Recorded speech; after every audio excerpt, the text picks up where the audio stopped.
Christian Party's respect for the human person would also mean that potentially avoidable, crippling diseases would continue to plague mankind because this is more moral in their eyes than permitting any kind of embryonic stem cell research or gene therapy. I shall merely note with some amusement that this whole long section on respect for the human person, which states again and again their total opposition to the ending of human life, is followed immediately by their section on defence, in which they express their equally strong support for nuclear weapons. Well, this is all good stuff so far, isn't it? All these policies, they're all going to work terribly well. So I know now that the environmentalists among you are going to be on the edges of your seat, just waiting to hear their solutions for the environment. Are you ready for this? The Christian Party recognises that there are very simple, God-given ways to reduce carbon dioxide in the atmosphere. Well, isn't that good? For example, you're going to like this, the observance of a weekly Sabbath day of rest would create a huge reduction of carbon emissions. But they're not just a single policy party here. They have a second policy on dealing with CO2. They would plant trees. The planting of trees would provide a natural mechanism for extracting excess CO2 from the atmosphere. As natural consumers of CO2, trees render unnecessary high technology solutions for reducing the levels of CO2. So get that, this is not planting trees in addition to a range of other methods to deal with the problem. No, just leave it to God, observe your Sabbath, plant some trees, God will take care of it. If only we'd realised it was so simple.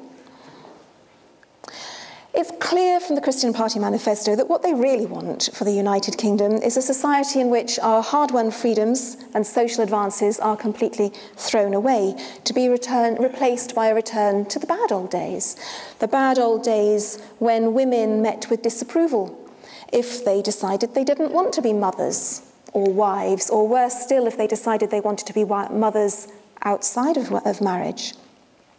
To the bad old days when gays were openly discriminated against and not entitled to be treated the same as any other person. They would like to see medical interventions being constrained by their Iron Age, in some cases Bronze Age, beliefs. They want to see schools intent on implanting and fostering Christian belief, regardless of the wishes of the children's parents.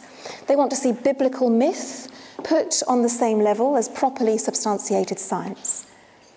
They want children, once again, to be legally, physically assaulted by adults. They want young people to be kept in the dark about sex and contraception and unable to terminate the resulting pregnancies.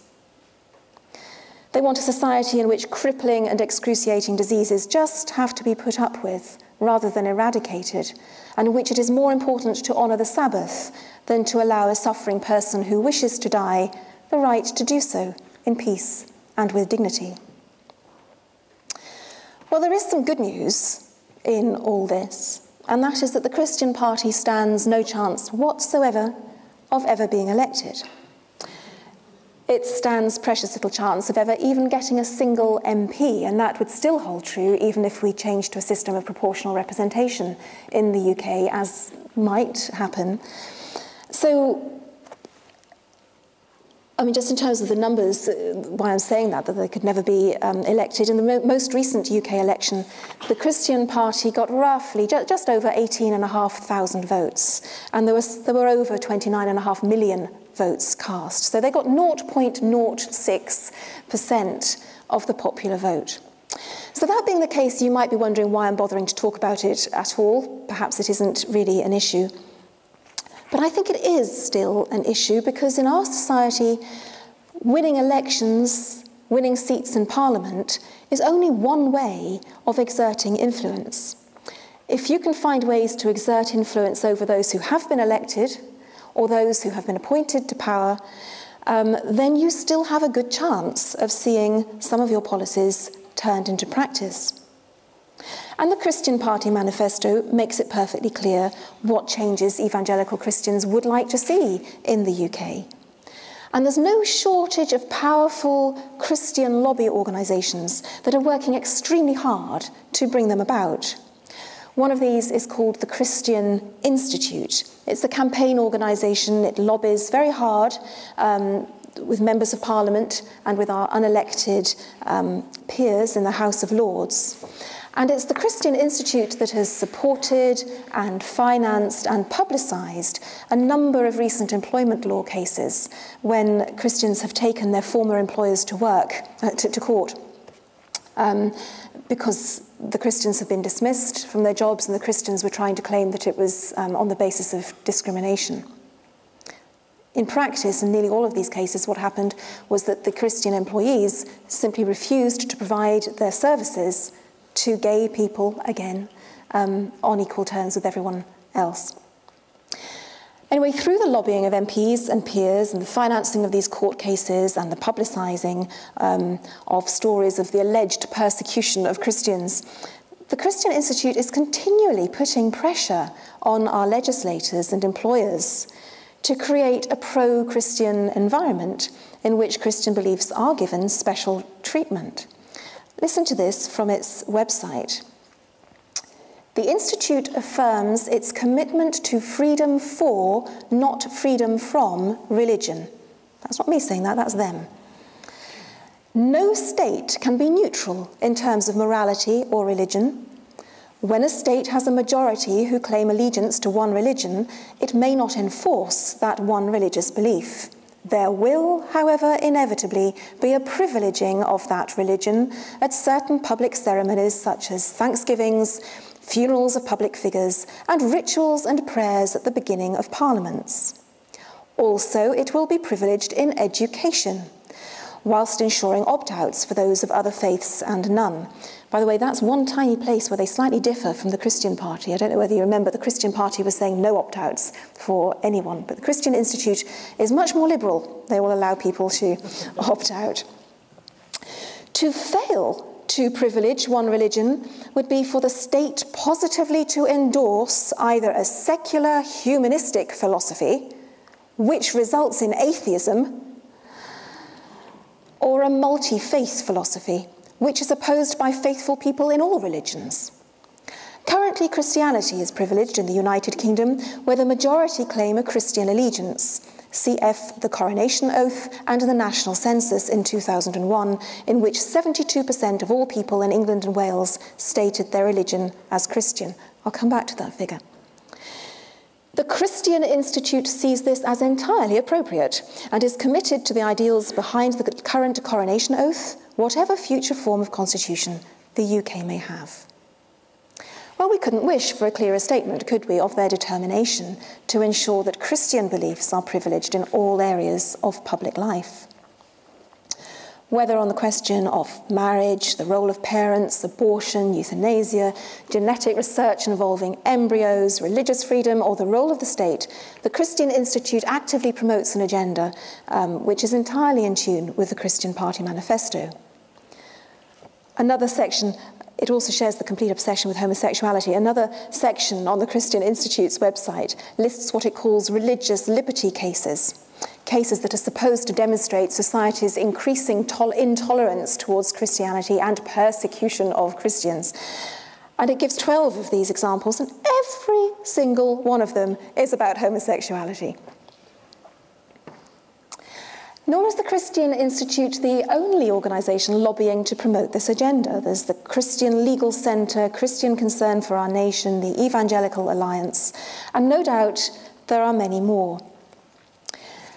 In our general election recently, a group of people calling themselves concerned constituents of Oxford West and Abingdon produced a leaflet which they distributed around the constituency, blackening the name of the sitting MP, Dr. Evan Harris, whose name will be familiar to some of you.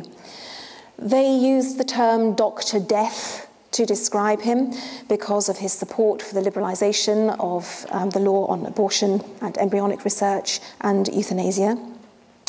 The leaflet decries him for being one of the most outspoken secularists in the last Parliament, and it cites as evidence against him the fact that he has various positions with the National Secular Society, the British Humanist Association, the Oxford Secular Society, and the Gay and Lesbian Humanist Association, and also the fact that he won Secularist of the Year Award 2009. These are all listed as points against him.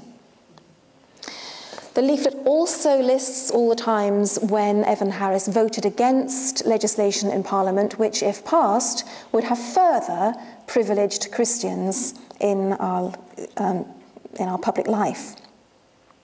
So who were these concerned constituents who put this leaflet together? I mean, clearly the religious don't have a monopoly on concern about abortion and euthanasia. They probably do, however, have a monopoly on being horrified at the idea of not extending the power of the religious. And I would put quite a lot of money on this leaflet having been produced by a group of evangelicals. And the thing is, campaigns like this can have a very, very powerful effect. Evan Harris lost his seat in Parliament, and he lost it by just 176 votes. That leaflet didn't have to sway many people to have caused him to lose his seat. Incidentally, he lost his seat to the Conservative candidate, who is herself an evangelical Christian. Might shed a little more light on the origin of that leaflet. As a result of this, Parliament and the country at large have been deprived of the services of one of the very few former MPs who genuinely understood science and genuinely had an appreciation of its power and its value, and also of someone who was totally committed to the cause of rationalism and secularism. So these are not debates that take place in some sort of vacuum. The campaigns that are being waged by these people actually have real effects and real consequences for what we're trying to achieve as well.